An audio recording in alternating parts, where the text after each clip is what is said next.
Logos ministry या चॅनलमध्ये आपणा सर्वांचे हार्दिक स्वागत आहे। प्रभू येशू ख्रिस्त जो संपूर्ण जगाचा उद्धार करता त्याच्या पवित्र नावामध्ये मी ॲलन लोबो आपणा सर्वांना शुभेच्छा देत आहे। प्रभू येशू ख्रिस्त आपणातील प्रत्येकास त्याचा स्वर्गीय आशीर्वाद देवो। आपले हे चॅनल सबस्क्राइब करणाऱ्या सर्वांचे मी हृदयपूर्वक आभारी आहे। जर आजचा संदेश तुम्ही पहिल्यांदाच पाहत असाल तर आपणाला विनंती आहे, जर तुम्हाला हा संदेश आवडला तर कृपया तुम्ही हा संदेश शेअर करावा व लाईक करावा। नवीन संदेशाचे नोटिफिकेशन मिळण्यासाठी बेल रिंग प्रेस करावी ही विनंती।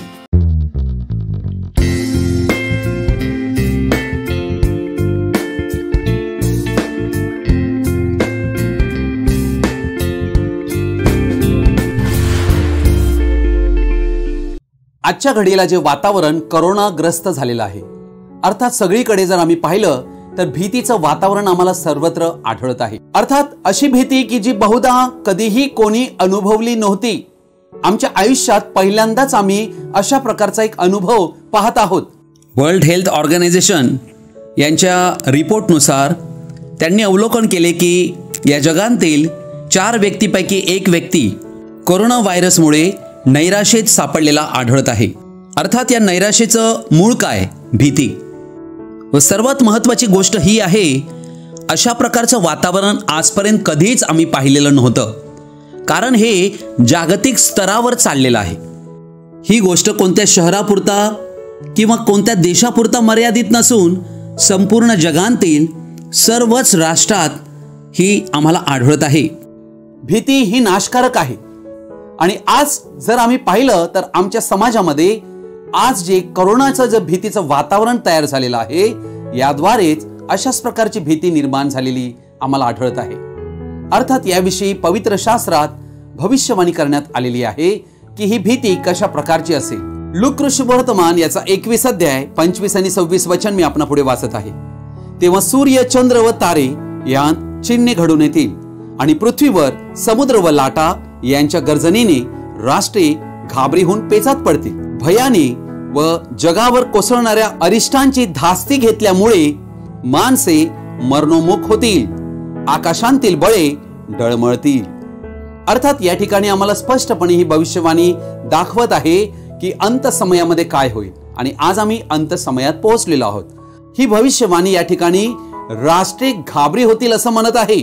26 वचन म्हणते, भयाने व जगावर कोसळणाऱ्या अरिष्टांची धास्ती घेतल्यामुळे माणसे मरणोन्मुख होतील। हे वचन आज आम्ही अनुभवत आहोत। अर्थात आज आम्ही पाहत आहोत भीतीचं जे वातावरण मनुष्याच्या जीवनामध्ये चालू आहे, ज्यामुळे ती भीती मनुष्याला मृत्यूमध्ये घेऊन चाललेली आहे। भीती मनुष्याला नैसर्गिकरित्या आहेच। आम्ही व्यक्ती कोणीही असो, प्रत्येक व्यक्तीला एक सिक्रेट फिअर असतेच। परंतु आजच्या घडीला चाललेली जी काही भीती आहे ही नक्की काय आहे हे प्रथम आम्ही जाणून घेतलं पाहिजे। त्याची ओळख आम्हाला होणं आवश्यक आहे। अर्थात भीती ही परिस्थितीनुरूप येत असते। भीती म्हणजे काय? भीती हा एक आध्यात्मिक दबाव आहे जो अदृश्य आहे। भीती हा एक आत्मा आहे। अर्थात हे सैतानाचं फार मोठं शस्त्र आहे, ज्याद्वारे मनुष्यांना तो गुलाम करू इच्छित आहे। म्हणूनच भीती ही देवापासून कधीच नसते, ही सैतानापासून आहे। जेव्हा आम्ही घाबरतो तेव्हा आम्ही शत्रू सैतानाला आमच्या जीवनात येण्याचा अधिकार देतो व ज्या गोष्टींचे भय वाटते तेच प्रकट करण्यास त्याला संधी देतो। आम्ही विश्वासाने चालण्यास बोलावलेले आहोत, ते आम्ही विसरता कामा नये। ज्या वेळेला भीती आमच्यामध्ये राज्य करते तेव्हा आम्ही देवाने आम्हाला दिलेल्या विश्वासांतून विभक्त होत असतो।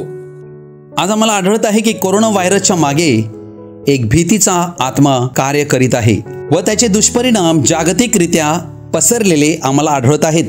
अर्थात कैक लोक आपलं मानसिक स्वास्थ्य हरवून बसलेले आहेत।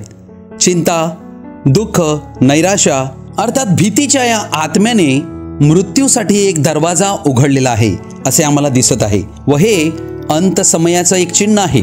भीती अनेक प्रकारची असते, परंतु सर्वात मोठी भीती ही मृत्यूची भीती असते।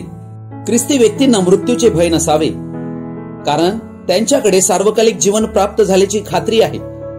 मृत्यू हा त्यांच्यासाठी शेवट नाहीये। ही भीती सैतानाकडून म्हणजे दुरात्म्यांकडून आल्या कारणाने देवाच्या सहाय्याशिवाय आम्ही त्यावर विजय प्राप्त करू शकत नाही। नक्की आपण कशाला घाबरतोय? कोविड-19 म्हणजे काय? हे एक इन्फेक्शन आहे. सर्दी व पडसे होते त्याप्रमाणेच यातील एक नवीनच वर्जन आहे. अर्थात हा आजार बरा होणारा आजार आहे. म्हणूनच याची भीती बाळगता कामा नये. कोरोनाच्या नावाखाली एक दहशत सर्वत्र पसरलेली आम्हाला आढळत आहे व त्यांतून निर्माण होणारी ही भीती ही धोका वाढवते. अर्थात ज्या वेळेला आम्ही म्हणतो अरे बाप रे, अर्थात आमच्या श्वासावर एक दबाव आम्ही टाकत असतो. अर्थात हा श्वास म्हणजेच प्राणवायू, म्हणजे ज्यांतून आम्ही ऑक्सिजन घेत असतो. अर्थात हा ऑक्सिजन जो आम्ही घेत असतो हा आमच्या पेशींना कमी पडत असतो. त्यावेळेला त्याची कार्यक्षमता आम्ही स्वतःहून कमी करत आहोत. कशामुळे? भीतीमुळे. म्हणूनच यावर उपाय काय? आपण जर घाबरलो नाही ना तर हा कोरोना जसा आलाय तसाच जाणार आहे. बस आपण आपल्या स्वतःची काळजी घ्यायची आहे, आपल्या कुटुंबियाची काळजी घ्यायची आहे. अर्थात भीती जी आहे ती आमच्या विश्वासाला नष्ट करीते, शांती नष्ट करीते, आनंद नष्ट करीते. आज आम्हाला दिसत आहे की कैक लोक ऑक्सिमीटर आपल्या हाताला लावून चेक करत बसलेले आहेत. ते वेळोवेळी चेक करत आहेत सातत्याने की माझा ऑक्सिजन बरोबर आहे काय. त्यांच्या मनामध्ये भीतीचं राज्य चालू झालेलं आहे आणि ही भीतीच मनुष्यामध्ये असणारी प्रतिकार क्षमता ठप्प करून टाकते, समाप्त करते. आणि म्हणूनच आज मृत्यूचं कारण आम्हाला वाढत असलेलं दिसत आहे. अर्थात कैक लोक आम्हाला आढळत आहेत आज, कारण त्यांना भीती नक्की कशामुळे वाटत आहे याचं कारण त्यांच्याकडे नाहीये. याला म्हणतात अननोन फिअर. जसं आजाराची काही लक्षणं ही अगोदरच दिसू लागतात तशी भीतीची लक्षणं आहेत. काही लोक म्हणतात मी निराश आहे, मी फार स्ट्रेस मध्ये आहे, माझं धैर्य खचलेलं आहे, माझ्यावर ताण येत आहे. ही सर्व भीतीची लक्षणं आहेत. अर्थात हजारो विचार एका दिवसात आमच्या मनामध्ये निर्माण होत असतात. परंतु ज्या वेळेला संकटाचा समय असतो त्यावेळेला त्या विचाराचं सातत्य वाढलेलं असते. बघा, ज्या वेळेला भीती येते तेव्हा आमच्या मनामध्ये डिसऑर्डर निर्माण होते, मनाची स्थिती अयोग्य बनते. देवाने आम्हाला अशा प्रकारे बनविलेलं आहे, शरीर, आत्मा आणि प्राण. आमचं मन जे आहे हा आत्म्याचा गर्भाशय असतो. अर्थात हा गर्भाशय असल्या कारणाने जसं गर्भाशयात बीज पडल्यावर ते रुजते, तशाच प्रकारे आमच्या मनामध्ये जे जे काही विचार पडतात ते रुजले जातात. अर्थात आम्ही कोणती माहिती आमच्या मनात स्वीकारत असतो त्यावर हे अवलंबून आहे. भीतीची सुरुवात आमच्या विचारांतून होत असते. मग आम्हाला तपासणं गरजेचं आहे की आमच्या विचाराचा स्रोत काय आहे. हे आम्हाला प्रथम पारखणं गरजेचं आहे. आम्ही जी काही माहिती ऐकत असतो, पाहत असतो व ज्यावर आम्ही सातत्याने बोलत असतो ते विचार आमच्या मनात शिरत असतात. टीव्ही, न्यूज चॅनल या मार्फत नवीन नवीन बातम्या येत असतात व त्यांतून जे काही विचार येतात ते आमच्या मनावर परिणाम करीतात. जसे आम्ही आमच्या शरीराचे आरोग्य आम्ही नक्की काय खातो त्यावर निर्भर आहे. म्हणजे आम्ही जसं भोजन खात आहोत, सात्विक भोजन खात असतो व त्याद्वारे आमच्या शरीराला आरोग्य लाभत असते, तसेच आमचं मन आणि विचार यावर माहितीचा परिणाम होत असतो.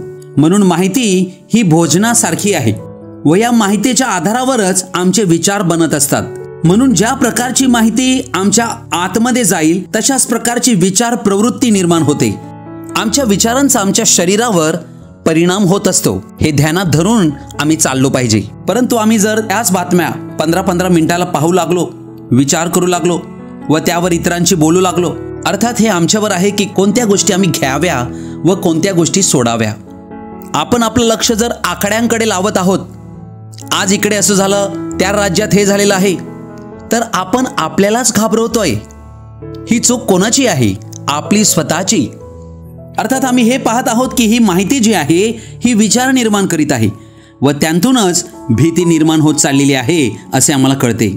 म्हणूनच कोरोना व्हायरस हा एवढा धोका निर्माण करणारा नाही जेवढा भीतीने निर्माण होत चाललेला आम्हाला आढळतोय. अर्थात मनुष्याच्या भावनांना ती भीती कमजोर करत आहे. मनुष्याच्या मानसिक आरोग्यावर त्याचा दुष्परिणाम होताना आम्हाला आढळत आहे.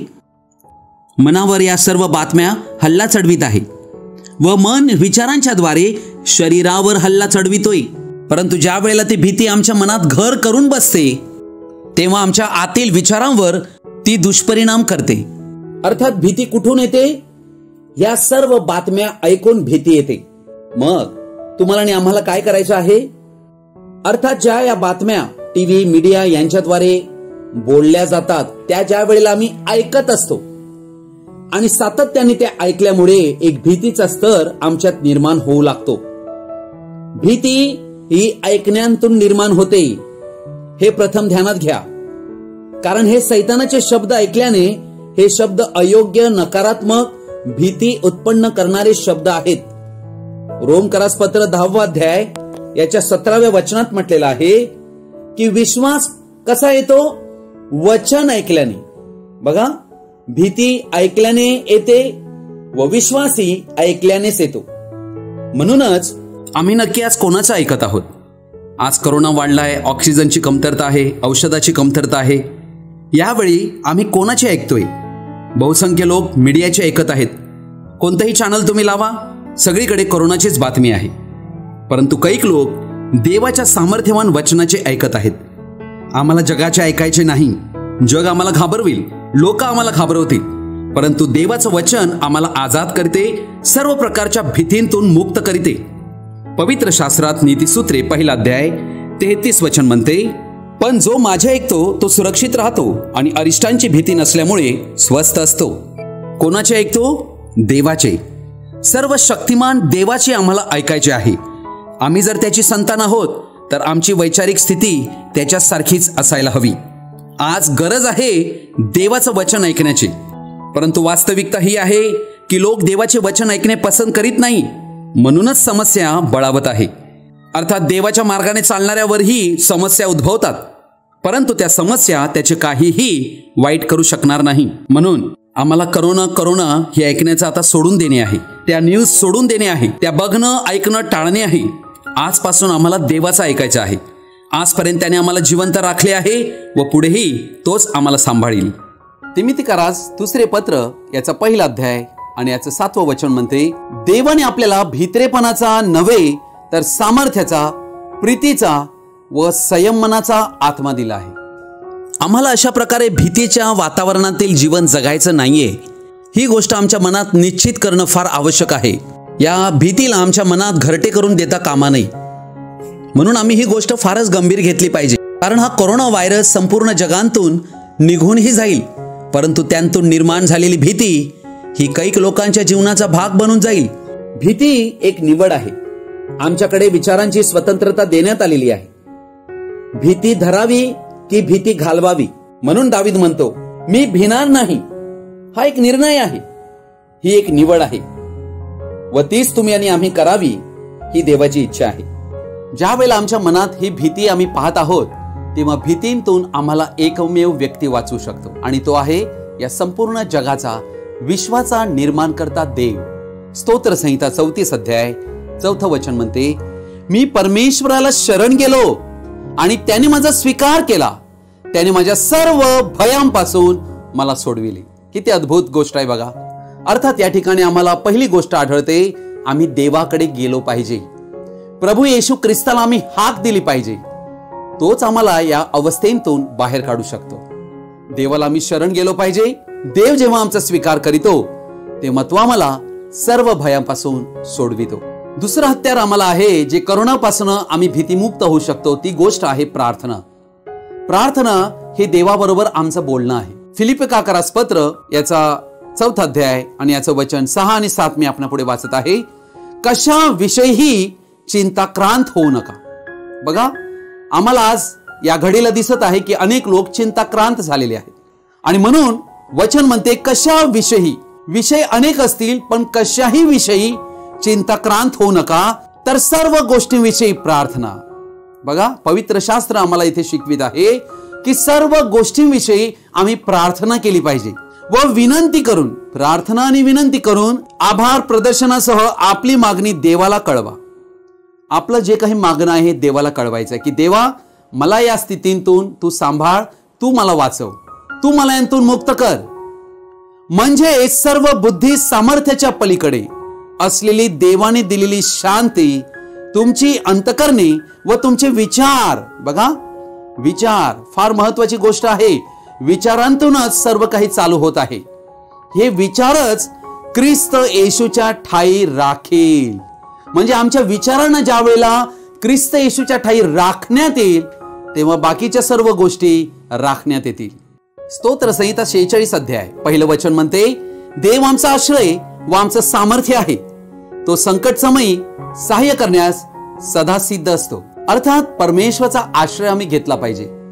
बघा, आम्ही जर या जगात पाहिलं तर आम्हाला दिसते कोंबडी आणि तिची पिल्लं जी असतात त्यांना असुरक्षिततेचं फारच भय असते. आणि अशा वेळेला पिल्लं ज्या वेळेला भयभीत होतात तेव्हा ते लगेच आपली धाव आपल्या आईकडे मारत असतात. कोंबडी ज्या वेळेला आपल्या पंखाखाली त्या पिलांना घेते तेव्हा त्यांना फारच त्या ठिकाणी सुरक्षितता भासते. अर्थात या ठिकाणी अत्यंत महत्वाची गोष्ट आहे, आम्ही देवाला आमचा आश्रय दुर्ग बनविला पाहिजे. म्हणजे आम्ही ज्या वेळेला देवाला शरण येतो तेव्हा आम्ही देवाचा आश्रय घेतला पाहिजे. पिलांना जशी त्या ठिकाणी सुरक्षितता मिळते तशी मिळू शकते. स्तोत्र संहिता 91 अध्याय आणि याच्या 1 ते 6 वचन मी वाचत आहे. जो परात्पराच्या गुप्त स्थाली वसतो तो सर्व समर्थाच्या सावलीत राहील. बघा, देवाच्या गुप्त स्थलात आम्हाला लपायचं आहे. परमेश्वराला मी माझा आश्रय, माझा दुर्ग असे म्हणतो. तोच माझा देव, त्याच्यावर मी भाव ठेवितो. कारण तो पारध्याच्या पाशापासून, घातक मरीपासून तुझा बचाव करील. तो तुझ्यावर पाखर घालील, त्याच्या पंखाखाली तुला आश्रय मिळेल. त्याचे सत्य तुला ढाल व कवच आहे. रात्रीच्या समयीचे भय, दिवसा सुटणारा बाण, काळोखात फिरणारी मरी, भर दुपारी नाश करणारी पटकी यांची तुला भीती वाटणार नाही. हा आहे देवाचा आश्रय. ज्यावेळेला आम्ही देवाचा आश्रय घेतो त्यावेळेला आम्ही सुरक्षित असल्याची आम्हाला जाणीव होते. योहान शुभवर्तमान 14 अध्याय 27 वचनात म्हटल्याप्रमाणे आमच्या हृदयात जर देवाची शांती खरीच वास करीत असेल तर भीतीला जागाच उरत नाही, भीती येऊच शकत नाही. ख्रिस्ताची शांती तुमच्या हृदयात राज्य करो. देवच आमच्या मनाचे नवीकरण करू शकतो. म्हणून आपण आपलं शरीर, आत्मा, प्राण प्रभूच्या हाती देऊया. येऊया आपण प्रार्थना करूया. हे स्वर्गीय बापा, या करोनाच्या काळामध्ये आज सर्वत्र जे भीतीचं वातावरण आम्ही पाहत आहोत, प्रभू येशू ख्रिस्ताच्या नावाने आम्ही याचा धिक्कार करीतो. आजचा हा संदेश ज्या भावा बहिणींनी ऐकलेला आहे त्यांच्या जीवनामध्ये तू आपली स्वर्गीय शांती पाठवून दे. तू आपला विश्वास त्यांच्या जीवनामध्ये दे. तू आपला आनंद त्यांच्या जीवनामध्ये पाठवून दे व भीती त्यांच्या जीवनातनं कायमची नष्ट कर. सर्व सैतानी बंधनं, जोखड, साफळे व सर्व प्रकारचे सैतानी षडयंत्र येशू ख्रिस्ताच्या नावात उद्ध्वस्त करीतो. हा माझा भाऊ, ही बहीण यांच्या ठाई तुझा विश्वास निर्माण कर. तुझ्या विश्वासात त्यांना स्थिर कर. ख्रिस्त येशू, तुझ्या पवित्र नावात त्यांना धैर्य दे, हिम्मत दे आणि सर्व भीती कायमची दूर हो. प्रभू येशू ख्रिस्ताच्या नावाने मागतो, आमेन. आपला हा संदेश शेवटपर्यंत व ध्यानपूर्वक पाहिल्याबद्दल आपणा सर्वांचा मी हृदयपूर्वक आभारी आहे. हा संदेश ऐकल्यानंतर नक्की तुम्हाला काय वाटले तुम्ही जरूर कमेंट बॉक्स मध्ये कळवू शकता, फोन करून कळवू शकता. प्रभू येशू ख्रिस्त आपणा सर्वांना त्याचा स्वर्गीय आशीर्वाद देवो, आमेन.